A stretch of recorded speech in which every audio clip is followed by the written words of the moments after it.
Capítulo 103 a 105. A luz intensa dificultava que as pessoas vissem o que havia lá dentro, mas era deslumbrante o suficiente para evocar pensamentos sobre todas as coisas belas, esperança e o caminho para a vida. Apontando para o caminho que havia aberto, Shirou gritou: "O caminho para a liberdade está aqui! Avancem e ajudem uns aos outros. Apoiem-se mutuamente e sigam em frente. A luz está esperando do outro lado." As pessoas olharam ao redor, confusas e sem saber para onde ir. Não conseguiam discernir a direção do caminho. Então, a senhora Fujimaru levantou a mão e gritou: "Estou vendo! O caminho é bem aqui!" Os adultos pegaram as crianças e seguiram a senhora Fujimaru, correndo em direção ao caminho aberto por Shirou. Ao percorrer o caminho anteriormente, Shirou deixara rastros de lama para trás. Agora, essa mesma lama, que havia mantido as árvores da floresta de Einashi afastadas, emitia uma luz brilhante, criando um caminho radiante. As pessoas correram, lágrimas de alegria escorrendo pelo rosto, mantendo a esperança no coração. Sabiam que a luz tão esperada finalmente havia chegado. A senhora Fujimaru, a líder, virou a cabeça e olhou para Shirou, que se erguia no céu como um anjo de luz, com uma expressão solene no rosto. Ela nunca imaginara que seu filho possuísse um poder tão misterioso, nem jamais imaginara que ele pudesse ser o suposto salvador da luz. Ela só conseguia pensar no fardo pesado sobre os ombros do seu filho pequeno. Um fardo que representava tanto o desespero quanto a esperança de vida. Um fardo pesado, que nem mesmo adultos e heróis conseguiriam suportar, era carregado por uma criança. "De jeito nenhum! Vocês não podem levar a minha comida!" gritou uma voz de dentro da floresta de Ainasha, enlouquecida. As árvores pareceram ganhar vida, seus galhos se estendendo em direção a Shirou e as pessoas em fuga. Os 8 braços de Shirou se moveram, sua espada gigante cortando os galhos que se aproximavam demais. A lama ao redor dele também ganhou vida, suas mãos luminosas quebrando cada galho com um estalo agudo. Ele pousou perto do que restava da maré de lama e estendeu a mão para tocá-lo, acessando seu poder sombrio. "Por favor, empreste-me sua força", ele implorou. "Se você puder fazer uso disso, pegue", disseram os grandes pensamentos malignos antes de se calarem.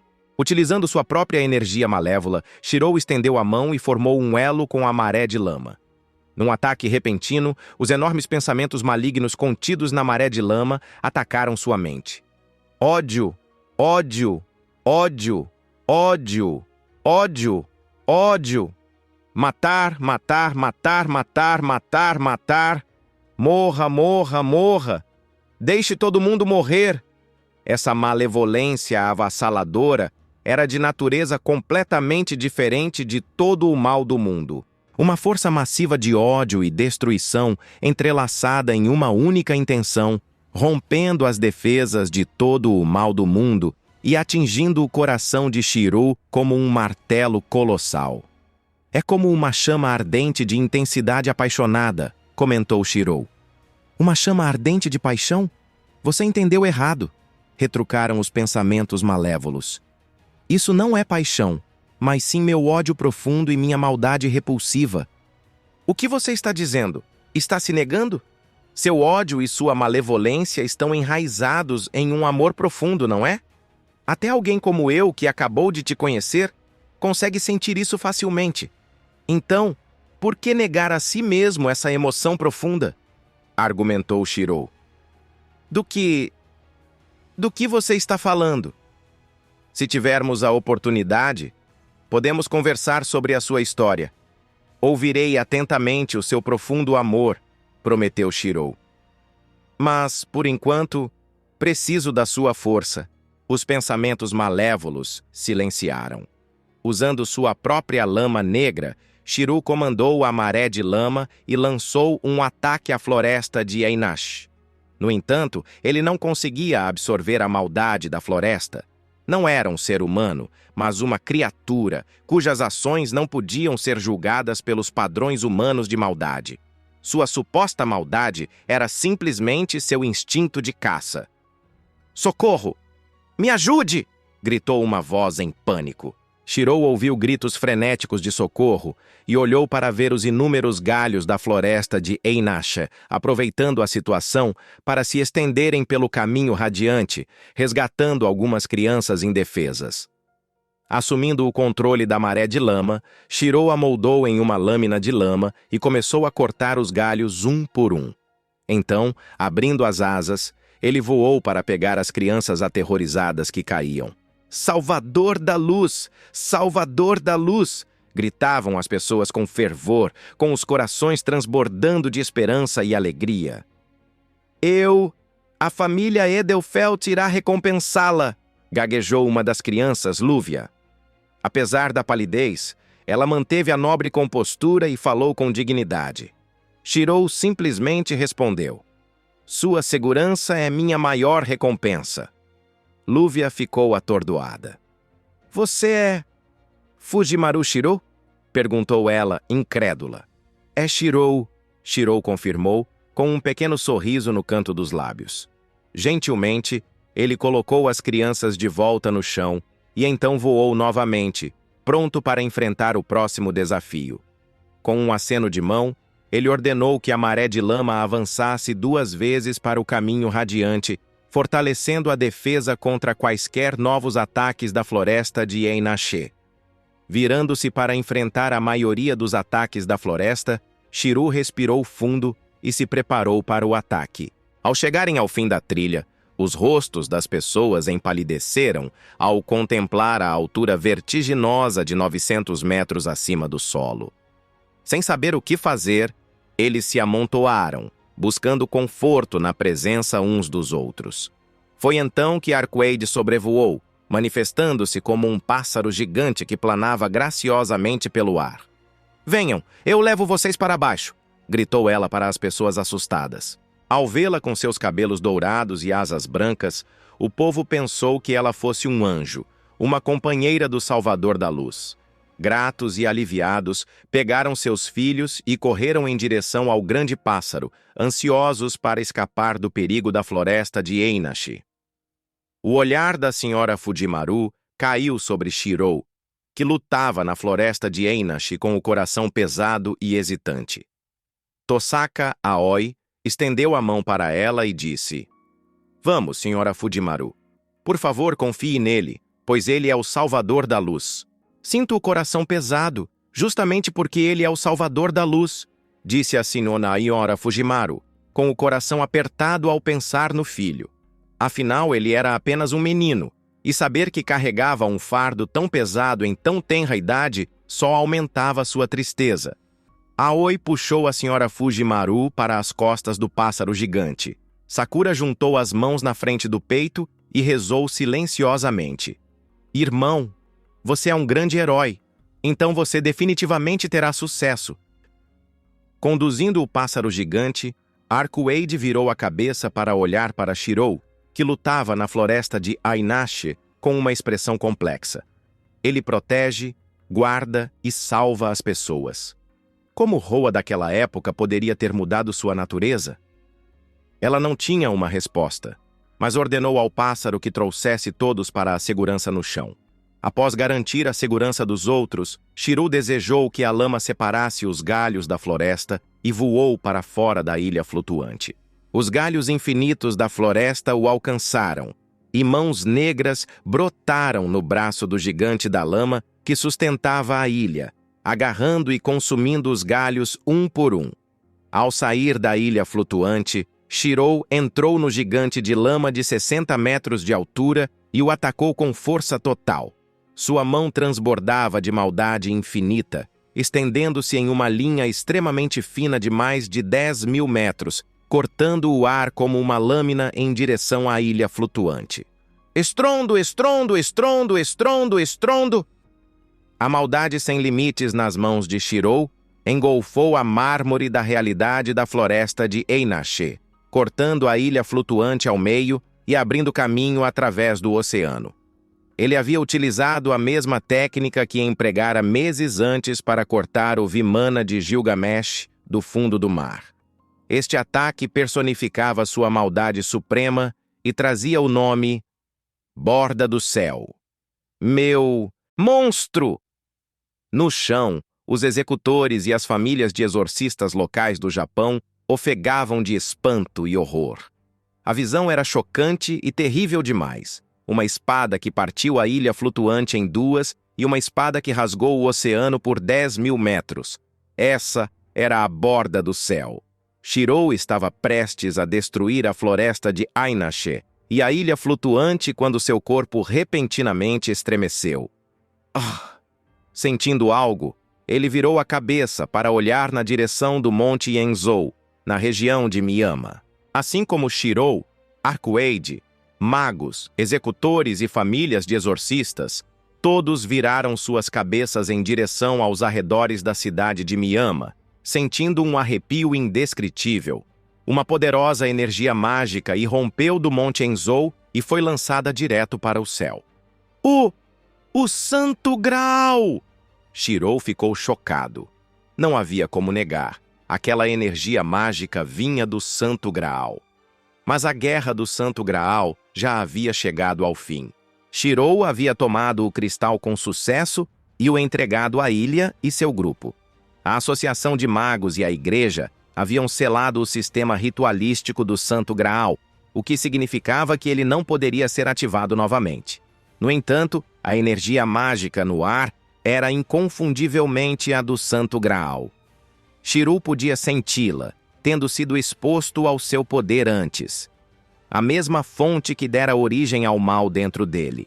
Um som crepitante encheu o ar quando a energia mágica do Monte Yenzou surgiu e disparou direto para o céu, abrindo um enorme buraco no tecido do céu que levava direto ao vazio. Zépia Eltnan. Oberon estava no topo do Monte Yenzou, com os olhos fixos no buraco aberto no céu. Ele jogou a cabeça para trás e riu, um som selvagem e incontrolável que ecoou pelas montanhas. Como um alquimista proeminente da Torre do Relógio, Zépia outrora amara profundamente a humanidade. Mas, ao falhar repetidas vezes em calcular uma maneira de evitar a destruição, enlouqueceu lentamente. Finalmente, concluiu que a única maneira de impedir a extinção da humanidade era alcançar a sexta lei. Infelizmente, a única maneira de fazê-lo era fazer uma perigosa jornada até a raiz e voltar. Mas a jornada até a raiz era traiçoeira, com Gaia e Alaia usando todo o seu poder para impedir que os magos a alcançassem. Gaia invocava os monstros que criava, enquanto Alaia invocava diretamente espíritos heróicos do trono dos heróis para deter os magos. Devido à sua verdadeira natureza como genuínos espíritos heróicos, eles eram de um calibre superior ao dos servos que participaram da Guerra do Santo Graal. Seu poder era imenso, tornando quase impossível para alguém mexer com a lei durante sua vida. Reconhecendo isso, Zépia Eltnan Oberon tomou uma decisão fatídica. Ele escolheu se tornar um apóstolo morto, juntando-se voluntariamente às fileiras dos 27 ancestrais. Os 27 ancestrais foram a origem dos apóstolos mortos não humanos, semelhantes aos vampiros. A Igreja conseguiu selar a maioria deles, e alguns já haviam sido destruídos devido à idade.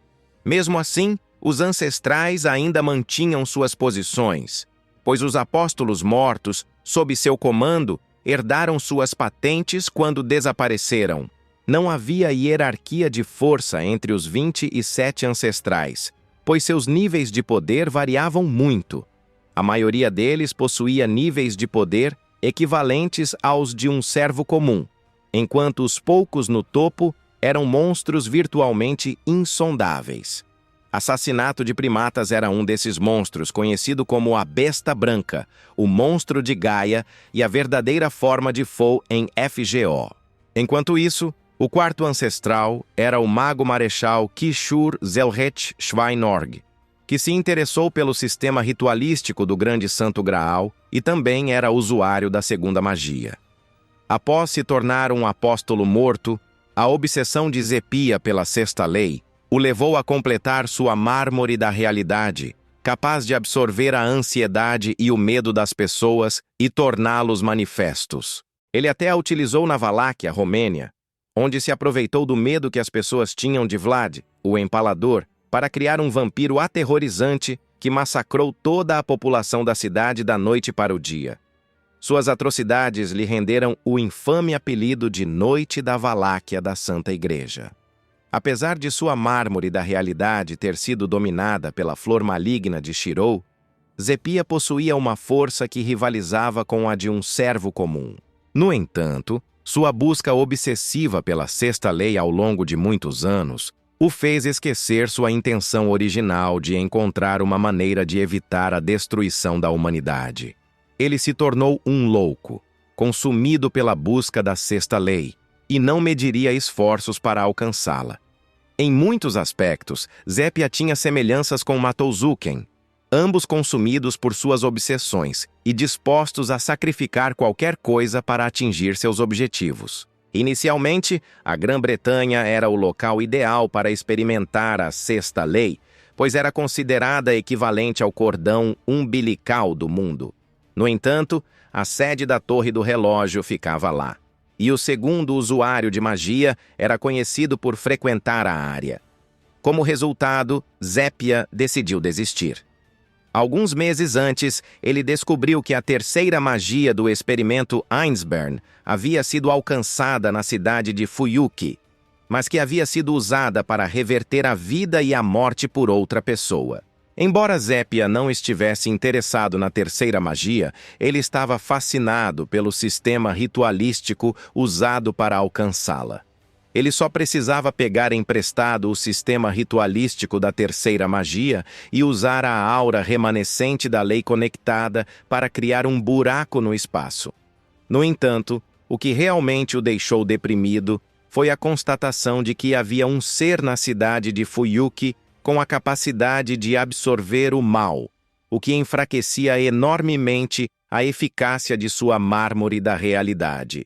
Para evitar tomar decisões precipitadas, ele decidiu empregar algumas táticas menores. Por exemplo, ele causou a manifestação da floresta de Einache, na cidade de Fuyuki, interferiu na vigilância da igreja sagrada e incitou o caos. Esses movimentos estratégicos o ajudaram a conduzir o indivíduo capaz de absorver o mal para longe de sua localização, minimizando, em última análise, a ameaça aos seus planos. Zepia viu uma oportunidade de destrancar o selo do sistema ritual da terceira magia. Decidiu usar a energia ritual residual da terceira magia, que ainda não havia se dissipado, para abrir o buraco que o levaria à sexta lei. Ha ha ha! A sexta lei! A sexta lei! Exclamou ele, olhando para o buraco crescente no céu com uma expressão fanática. Essa era a sua busca de toda a vida, e ele mal conseguia conter a empolgação. Zepia alçou voo e correu em direção ao buraco, determinado a atingir o objetivo que estava perseguindo. Porém, havia alguém que era mais rápido que ele. A boca escancarada do vazio se alargava implacavelmente. Um buraco negro de destruição que parecia engolir tudo em seu caminho. As nuvens rodopiantes acima foram atraídas por sua fome insaciável, sugadas para suas profundezas com uma força aterrorizante. À medida que os ventos se tornavam mais fortes e violentos, os prédios da cidade de Miyama começaram a ruir e se despedaçar, seus restos destroçados arremessados para o abismo acima. — O que está acontecendo? Perguntou um espectador aterrorizado. — Isso é o fim do mundo? Outro engasgou incrédulo, olhando para a cena horrível que se desenrolava diante de seus olhos. Pânico e terror tomaram conta das pessoas, seus gritos ecoando pelo ar enquanto elas se espalhavam em todas as direções. — É o fim do mundo! Alguém gritou com a voz cheia de desespero. O céu havia sido rasgado por um buraco enorme, cuja poderosa sucção ameaçava engolir tudo em seu caminho. Em meio ao caos, o comportamento de uma jovem mudou repentinamente. Seus olhos, antes vívidos, tornaram-se inexpressivos e opacos, parecendo refletir a própria essência do vazio. Olhando para a boca escancarada no céu, ela sussurrou com uma calma sinistra. O vazio foi aberto. Ele devorará toda a existência. À medida que o pânico e o caos se espalhavam entre as famílias dos exorcistas, executores e magos, a situação se tornou ainda mais terrível. O buraco da raiz havia sido aberto, mas não da forma que alguém havia previsto. Este buraco era uma força invisível, uma manifestação invisível que ameaçava consumir todas as coisas tangíveis e borrar os limites entre elas, criando um estado de caos primordial e nada. Como isso pode estar acontecendo? Perguntavam as pessoas em choque, com as vozes carregadas de medo e desespero. A situação havia saído do controle. Em meio ao caos, Shirou permaneceu calmo, sua expressão estoica enquanto olhava para o buraco no céu sobre a cidade de Miyama. No momento seguinte, seu corpo começou a se mover e se contorcer, transformando-se em um gigante imponente feito inteiramente de lama. Ele habilmente manipulou as mãos enormes do gigante, fazendo-as agarrar a ilha flutuante que havia sido partida em duas. E então ergueu a construção no ar e voou em direção ao buraco aberto no céu. O vazio não se fecharia até que tivesse devorado coisas tangíveis o suficiente, e Shirou sabia que precisava agir rápido. Decidiu usar a ilha flutuante, criada pela floresta de Einache, para bloquear a fome insaciável do vazio.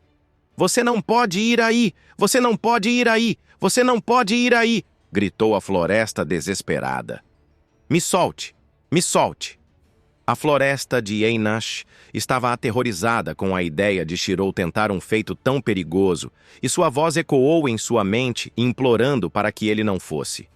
Até mesmo a floresta pressentiu o perigo iminente e sentiu o medo que o vazio representava como a personificação de todas as coisas que haviam sido e seriam apagadas da existência. Shirou permaneceu resoluto e empurrou a ilha flutuante em direção ao vazio, com os olhos fixos na boca aberta no céu.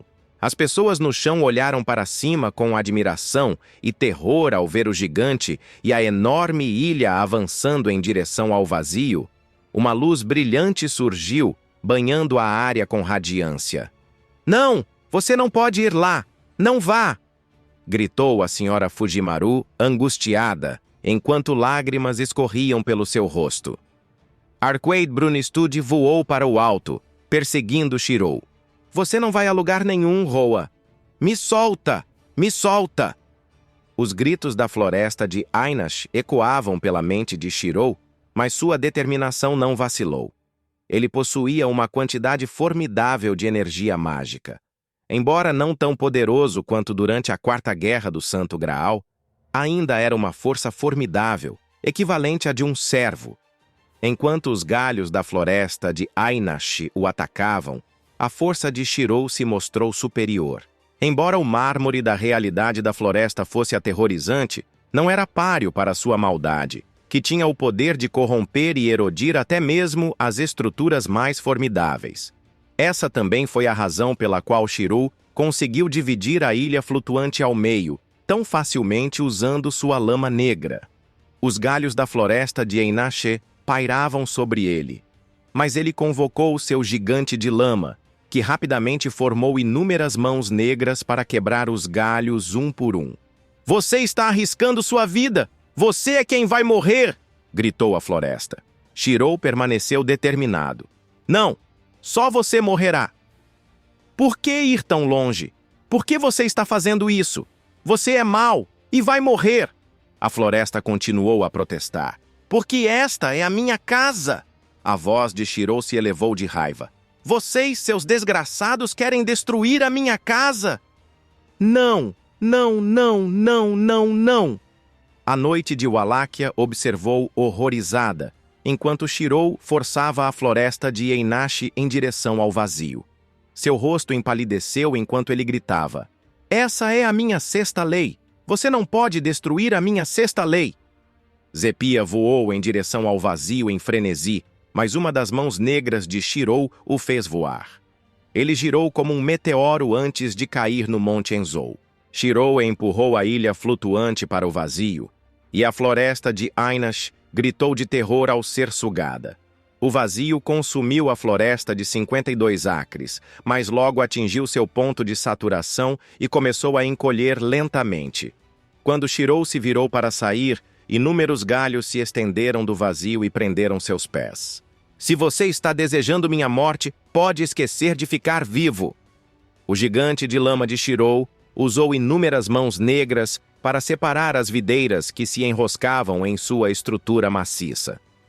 Mas a floresta de Einashi não era de se render sem lutar.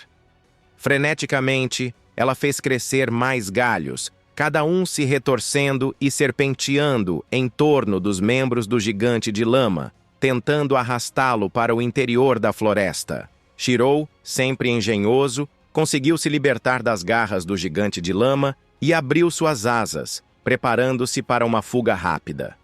Uau! Mas seus planos foram rapidamente frustrados quando inúmeras videiras repentinamente surgiram do vazio, seus tentáculos atacando como serpentes para enredar as pernas de Shirou e arrastá-lo de volta para dentro. "Não, minha filha!" gritou a senhora Fujimaru, desolada, com lágrimas escorrendo pelo rosto enquanto desmaiava. "Você não pode escapar, Roa!" Arqueide o perseguiu. À medida que o vazio desaparecia lentamente, restava uma cidade de Fuyuki devastada. Não havia nenhum gigante, nenhuma ilha flutuante, apenas as consequências da destruição. Preso dentro do vazio, Shirou recuperou sua lama negra e formou 8 braços gigantes para cortar as vinhas que o prendiam. Ele voou no ar, olhando ao redor para o estranho mundo ao seu redor. As cores neste mundo estavam entrelaçadas, criando uma tonalidade altamente distorcida. Era como se todos os limites da realidade estivessem misturados ali e nada existisse. Esta era a essência do vazio, uma estrada infinita e sem forma que unia tudo. "Nem pense em correr, Roa!" Arqueide declarou enquanto o perseguia com intenção assassina. Shirou olhou para ela e suspirou. "Você é mesmo uma idiota." "O quê?" Ela ficou surpresa com o comentário dele. "Pense um pouco onde você está antes de falar sobre matar Roa." Arqueide virou a cabeça e ficou imóvel por um instante, com as feições delicadas contorcidas pelo choque. "Que estranho", murmurou para si mesma. "Por que o mundo está me impedindo de extrair informações? E por que ele parece pensar que eu a atraí, demonstrando hostilidade em relação a mim?" "O mundo está lhe mostrando hostilidade?" Shirou ecoou, arqueando as sobrancelhas em surpresa. Isso era simplesmente impossível. Como a verdadeira ancestral mais próxima de Crimson Moon, Arqueide foi uma pessoa selecionada por Gaia para se tornar uma substituta da supremacia da Terra, o O. E quando ela lutasse, Gaia a apoiaria. Pode-se dizer que Gaia havia depositado seu próprio tato em Arqueide, mas agora Gaia demonstrava hostilidade em relação a ela? Sim, Arqueide pareceu perplexa. Era a primeira vez que ela vivenciava algo assim. "Gaia está demonstrando hostilidade em relação a você? Isso é impossível! Os verdadeiros ancestrais são os monstros e espíritos de Gaia. Como Gaia pôde demonstrar hostilidade em relação a você? Seria por causa deste lugar?" Shirou pensou em voz alta, mas uma voz leviana o interrompeu de repente. Quem imaginaria que, a esta altura, ainda existem magos tolos o suficiente para tentar ir até aquele lugar? Quando Shirou virou a cabeça, seus olhos se estreitaram em reconhecimento. Ele viu um lanceiro vestindo uma armadura de couro azul, com uma lança vermelha na mão e um sorriso leviano no rosto. A garganta de Shirou secou. Se não estivesse enganado, este era seu irmão mais velho, o lendário herói celta, Cuchulainn. Inúmeros raios de luz brilharam ao redor de Cuchulainn, e no instante seguinte, heróis conhecidos e desconhecidos começaram a emergir da luz. Arjuna, Cleópatra, Gilgamesh, Geórgios, Sasaki Kojiro, Karna, Hércules, Edmund Dantes, Elizabeth Bathory, Amakusa Shirou. Shirou mal podia acreditar no que via ao contemplar aquelas grandes figuras de diversas mitologias, todas registradas no trono dos heróis como espíritos heróicos. Eram protetores da humanidade e avançavam como um exército diante de Shirou. Mas o aparecimento dos heróis foi apenas o começo. Bum, bum, bum! Uma pata de uma fera enorme desceu do céu, sua superfície ultrapassando em muito a da ilha flutuante. Com um boom ensurdecedor, a pata esmagou a ilha flutuante em pedaços e transformou o mar de árvores em pó, matando tudo em um instante. Ao lado dela, uma enorme serpente apareceu, com suas pupilas verticais frias, fixadas em Shirou e Arcueide. Uma tempestade de energia mágica se formou no céu, formando um dragão negro como breu que encarou Shirou ferozmente. Não havia como errar. Eram monstros como Shirou nunca tinha visto antes. E todos estavam do lado de Gaia, um exército de espíritos heróicos e os monstros de Gaia. A garganta de Shirou ficou seca ao pensar nisso. Suor frio escorria de sua testa e caía no chão. Ele sabia exatamente onde estava. Aquele era o caminho para a raiz. No Naso-verso, o caminho para a raiz era um obstáculo que todo mago que tentasse alcançar a verdade tinha que enfrentar. Quase todos os magos já haviam enfrentado esse desafio. Durante séculos, as verdadeiras magias foram transmitidas, incluindo a segunda magia, que permitia a manipulação de mundos paralelos, e a terceira magia, a magia ancestral da família Ainsbern. Além das magias verdadeiras, outros magos que buscavam alcançar a verdade, como a Noite de Valáquia, que aspirava a desvendar a sexta lei, também tiveram que trilhar o caminho para a raiz. Seu objetivo final era alcançar a origem de todas as coisas, a raiz, a fim de obter a verdade e retornar com sucesso ao mundo atual.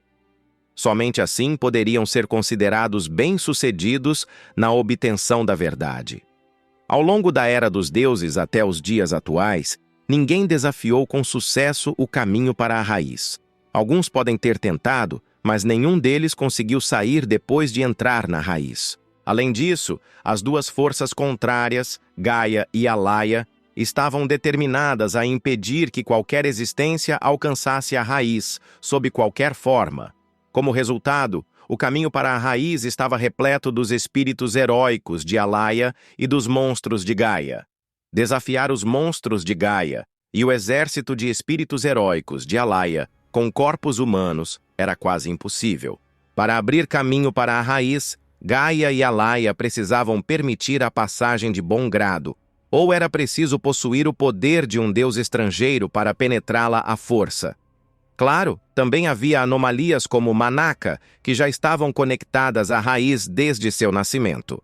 Além disso, qualquer um que quisesse chegar à raiz tinha que passar pelo caminho para a raiz, o que era uma missão suicida. Portanto, a tentativa de Wallachia Knight de alcançar a sexta lei foi simplesmente uma ilusão. Aqueles que ousassem desafiar o caminho para a raiz teriam o exército de espíritos heróicos e monstros de Gaia lançados sobre eles. Assim como destruíram a floresta de Ainashe em menos de um segundo, eles matariam qualquer um que tentasse cruzar o caminho para a raiz e espalhariam suas cinzas. E Noite da Valáquia estava causando grandes problemas para Shirou naquele exato momento. Enquanto Shirou contemplava o vasto exército de espíritos heróicos e as criações monstruosas de Gaia, o suor escorria pela sua testa. Inicialmente, ele acreditou que o buraco fosse apenas uma maravilha, talvez algum tipo de fenômeno de deslocamento. No entanto, para sua surpresa, descobriu-se que se tratava de um caminho que levava à própria raiz. Ao contrário dos servos, que eram meras manifestações de seu verdadeiro eu, esses heróis eram seus corpos originais, de carne e osso, registrados no trono dos heróis. E quanto aos monstros, eles não eram as feras fracas e familiares, mas sim criaturas genuínas de Gaia. Quando se tratava de invocar espíritos heróicos, saber como realizar o ritual era primordial. O ritual, invocação de espíritos heróicos, era a chave para invocar esses seres formidáveis. Seu propósito era invocar 7 espíritos heróicos, cada um representando uma das 7 classes, na forma de grandes servos no ápice de suas respectivas classes.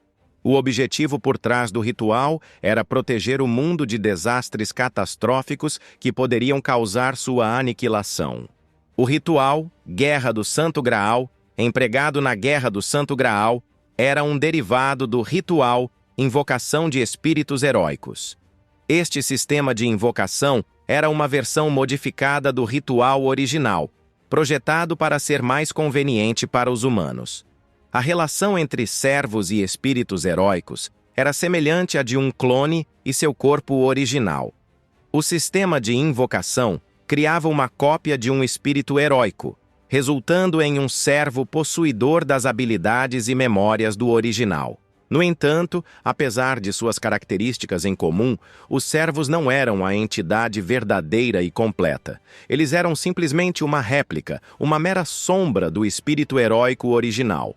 Na Guerra do Santo Graal, ocorrida na cidade de Fuyuki, a terceira magia foi usada para estabelecer uma conexão entre os corpos físicos dos espíritos heróicos e o Santo Graal Maior. Essa conexão permitiu que as personalidades e os poderes dos espíritos heróicos fossem roubados e copiados, transformando-os em servos que podiam ser invocados por um mestre. Teoricamente, com o poder do Santo Graal, os servos poderiam possuir todos os poderes dos espíritos heróicos. No entanto, os servos eram limitados por uma variedade de fatores, como sua classe, os selos de comando e o sistema de contrato criado pela família Matou, e a quantidade de energia mágica que seu mestre podia fornecer. Essas restrições enfraqueceram os servos até certo ponto, limitando seu potencial. Em contraste, os espíritos heróicos que surgiram no caminho para a raiz não estavam sujeitos a tais limitações. Um exemplo disso foi Ku Chulainn. Quando Ku Chulainn foi invocado como servo, ele foi dividido em diferentes classes, como conjurador e lanceiro. A classe conjurador era focada em magia, enquanto a classe lanceiro se concentrava em manejo de lança. No entanto, em sua forma original, o espírito heróico Ku Chulainn possuía todas essas habilidades. Em resumo, em seu estado original, os espíritos heróicos estavam livres das limitações de selos de comando, mestres, gráficos de santo e classes. Eles eram uma combinação de todas as suas diferentes classes, como conjurador e lanceiro, misturadas. Como lanceiro, Diar Muid Wa Duibene só tinha permissão para usar 2 de seus fantasmas nobres, Gai Dearg e Gai Buidhe, que eram considerados adequados para a classe. No entanto, em sua forma original, ele tinha acesso a todas as suas lanças e outras armas, sem quaisquer restrições impostas por sua classe ou grafo sagrado. Essa constatação provocou um arrepio na espinha de Shirou. Ele sentiu um suor frio brotar na testa e a garganta ficar seca.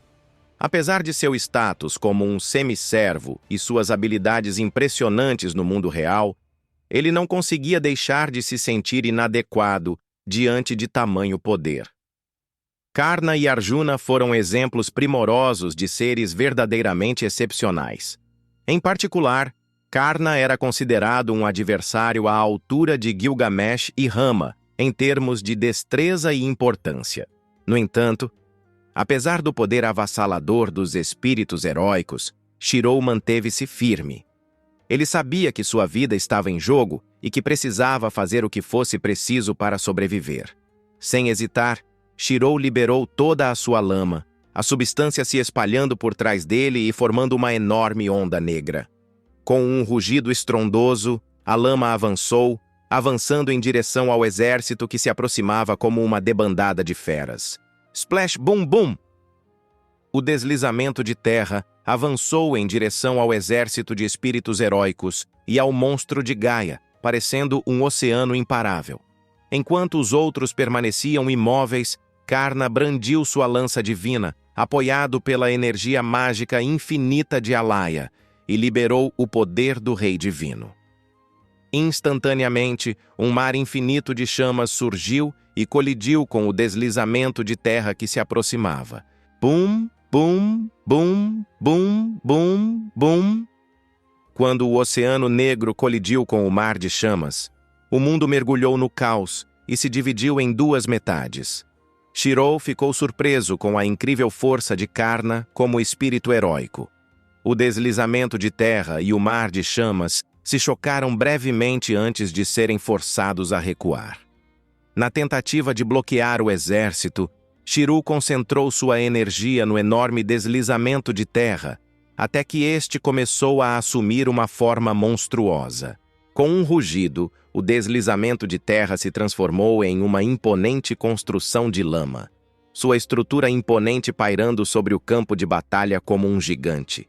Entretanto, a cobra gigante de Gaia engoliu o gigante de lama inteiro com uma mordida rápida, antes mesmo que ele pudesse exercer seu poder.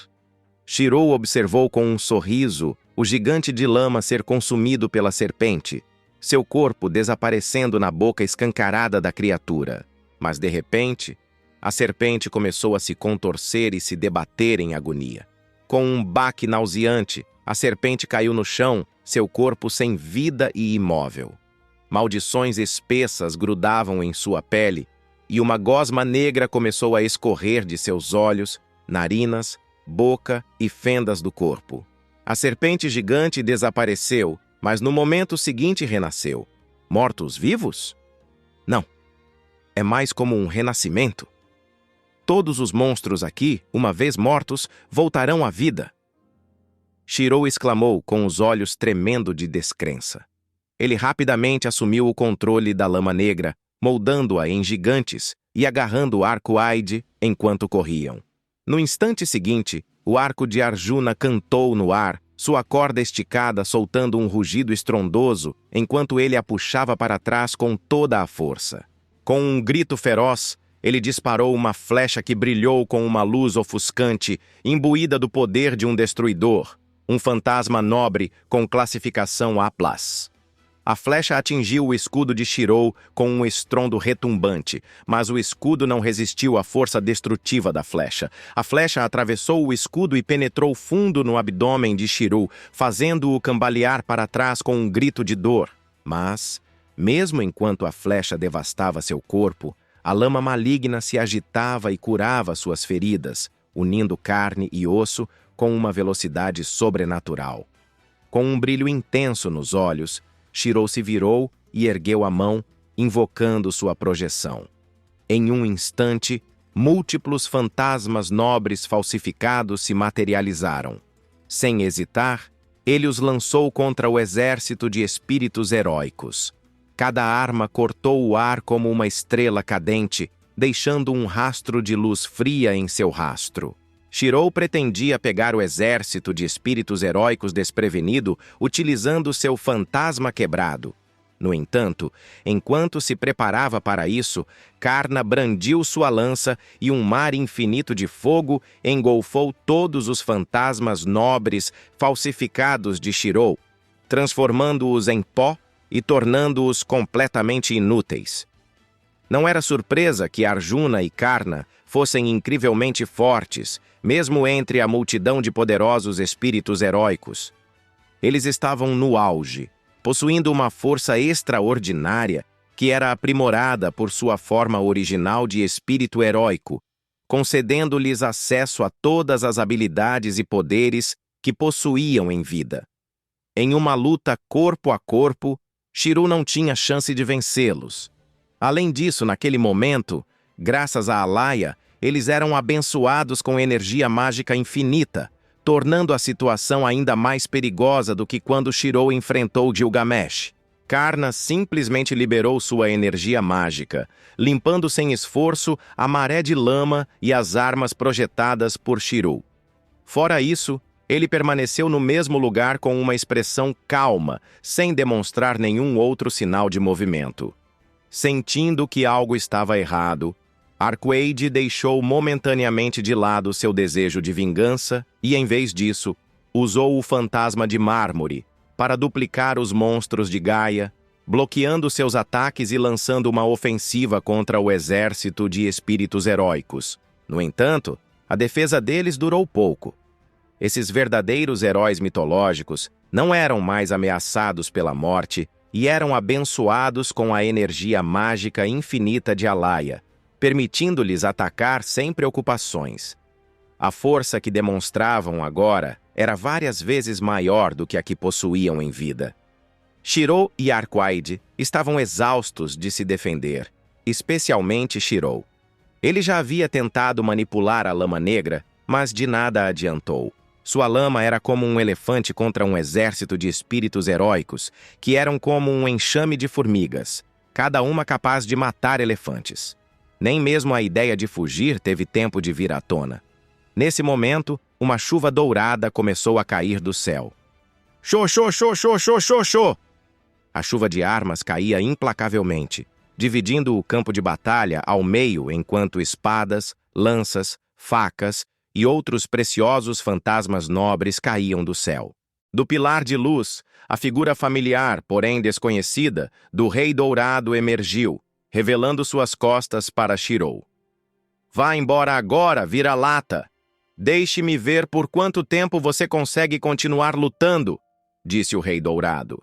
Suas palavras são tão venenosas como sempre, respondeu Shirou desamparadamente, soltando uma pequena risada antes de se virar para correr com Arquaid.